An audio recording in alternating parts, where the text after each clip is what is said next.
Cześć! Dzisiaj pokażemy Wam Hańczową w Beskidzie Niskim, gdzie zatrzymaliśmy się kamperem przy potoku. Lokalizacja jest super, bo obok stoi piękna cerkiew, idealna na poranne zwiedzanie. Jednak główny punkt programu to wzgórze Rotunda i fantastyczny, zabytkowy cmentarz z I wojny światowej. Z Hańczowej jedziemy do Regietowa i stamtąd ruszamy na szlak. Chodźcie, zobaczycie sami. Zaczynamy!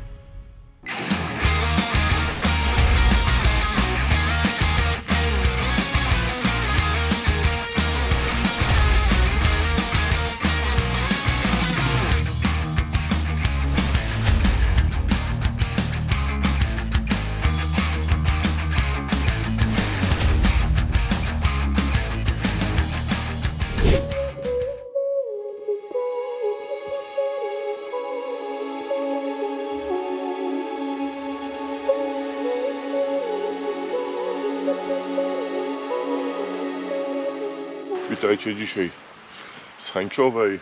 Spaliśmy w takim miejscu właśnie z prawej strony plac, żeby samochód zaparkować, ewentualnie ognisko zrobić. Z lewej strony miejsce na posiłek jakiś, wiata, schronicie przed deszczem. Tam kawałek wejście do wody. Ale ciekawostką tego miejsca jest to, że stoimy na tyłach jednej z najpiękniejszych cerkwi na Beskidzie Niskim.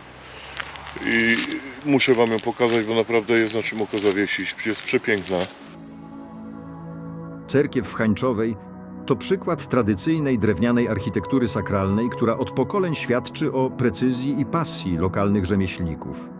Misternie wykonane wykończenia i wyważone proporcje opowiadają historię, w której każdy detal miał swoje znaczenie. Ta skromna, lecz autentyczna budowla przypomina o czasach, gdy tworzenie ołtarza było jednocześnie sztuką i codziennym rytuałem.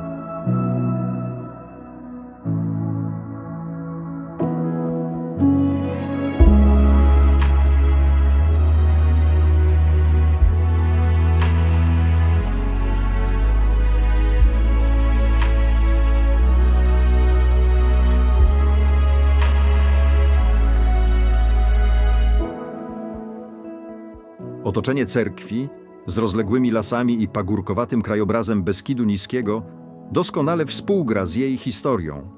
Region ten, będący świadkiem zmieniających się epok, stanowił tło dla życia społeczności, która pielęgnowała zarówno tradycje, jak i codzienne obyczaje. Każdy element, od drewnianych bel po naturalne otoczenie, przypomina o trwałości dziedzictwa, które kształtowało to miejsce przez wieki.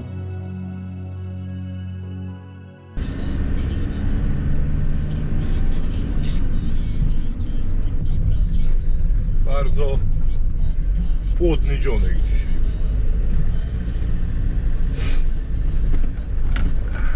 Dotarliśmy do Regietowa na szlak. Parking przed szlakiem jest bardzo taki wąski.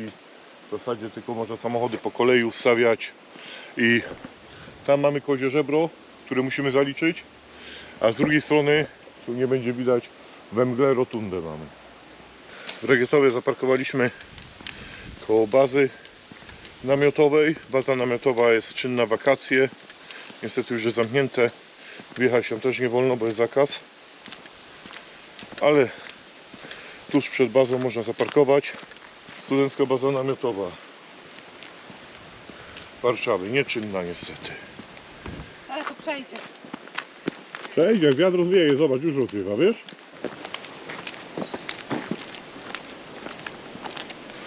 I tak wygląda ta baza namiotowa.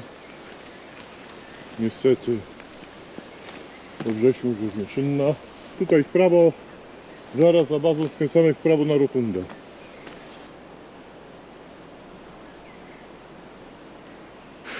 To atakujemy, kochani, do góry.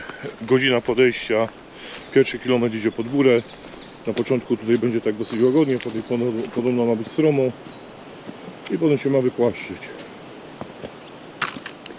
No i kochani, podchodzimy sobie pod Rotundę szlakiem czerwonym.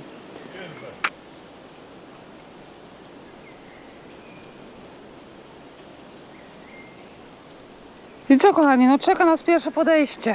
Przejdziecie 500 metrów, żarty się kończą, kochani, i lecimy pod góreczkę.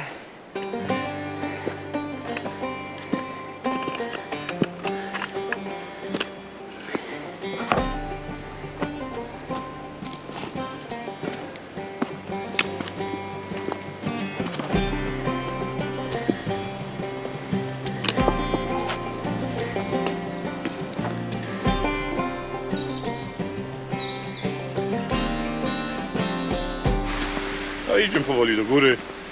Jeszcze 300 metrów powinno być pod górkę. Potem się troszeczkę powinno wypłaszczyć. Takiego dosyć stromego kawałka może było ze 150-200 metrów. A tak jest gitara. Jedno chyba z najłatwiejszych podejść, jakie tutaj dotychczas były. Rotunda to jeden z ciekawszych szczytów Beskidu Niskiego, mierzący 771 metrów nad poziomem morza. Swoją nazwę zawdzięcza kształtnej, kopulastej sylwetce, wyraźnie odznaczającej się na tle okolicznych wzniesień. Choć gęste lasy, porastające strome stoki nie odsłaniają żadnej spektakularnej panoramy, właśnie ta dzikość stanowi o uroku góry. Rotunda należy do bocznego ramienia Karpat, odgałęziającego się od Jaworzyny Konieczniańskiej, a dzięki głównemu szlakowi beskidzkiemu, który przecina jej wierzchołek, jest łatwo dostępna dla wytrwałych piechurów. Jeśli pragniesz poczuć klimat rzadko uczęszczanych ostępów i poznać spokój typowy dla urokliwego Beskidu Niskiego, Rotunda z pewnością Cię nie zawiedzie. Kochani, po kilometrze się na chwilę wypłaszczyło znowu. Jest chwila, żeby nogi odpoczęły i za chwilę kolejne podejście, ale już stąd widzę, że nie jest jakieś wysokie. Jeszcze gdzieś 1,5 kilometra do celu. No i tutaj ścieżka dalej się pnie do góry, ale już nie wysoko, bo tam dalej się niespecjalnie ma gdzie piąć do góry. Tak to wygląda. No kochani, jeszcze kawałek do szczytu, ale daję tutaj to podejście. Po takim dosyć lżejszym podejściu, tutaj ta końcówka jest dosyć stroma. 30 minut jeszcze do celu. Dojdziemy. 700 metrów plus minus.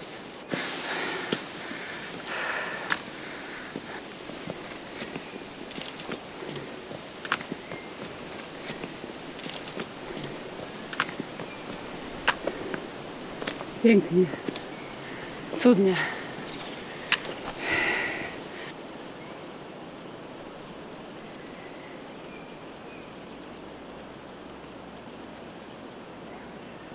Rotundę na własne oczy zobaczyć. Widziałem tysiące fotografii tego miejsca. Coś specjalnego się tu znajduje? Najładniejszy, nie wiem, czy specjalny, trudno nazwać rzeczą specjalną, cmentarz, ale najładniejszy cmentarz I wojny światowej wschodniego frontu. Powiem wam, że w tamtym roku byliśmy w czerwcu na wakacjach, w tym jesteśmy we wrześniu. Równie wspaniale. Góry są o każdej porze roku piękne.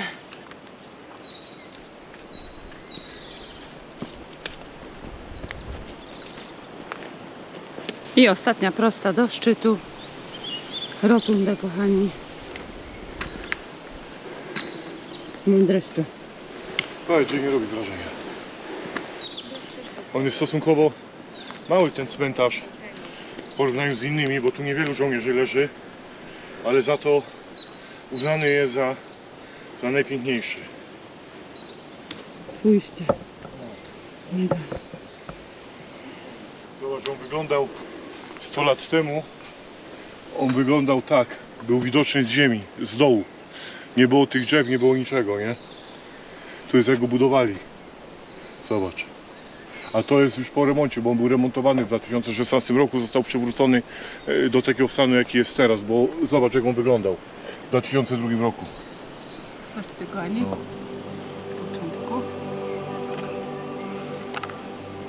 Położony na zalesionym szczycie góry Rotunda w Beskidzie Niskim cmentarz wojenny nr 51 to wyjątkowa pamiątka z I wojny światowej, zaprojektowana przez słowackiego architekta Duszana Jurkowicza.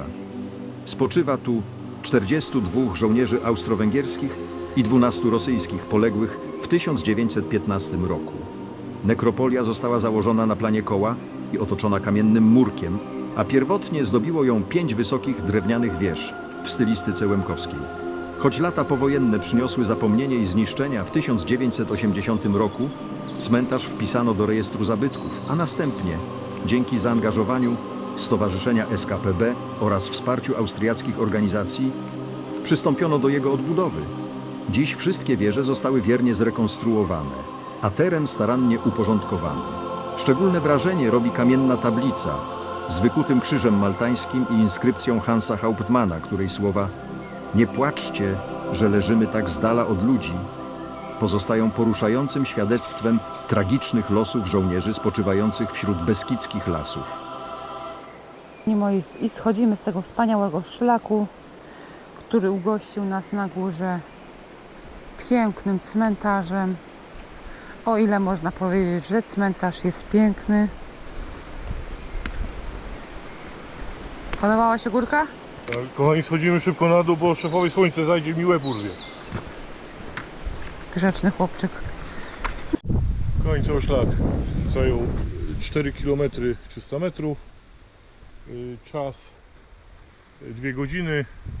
Z tego tam jakieś 20 minut, pół godziny spędziliśmy na szczycie, na fotki, nakręcić wam coś. I to wszystko generalnie nie jest trudny szlak. Polecamy.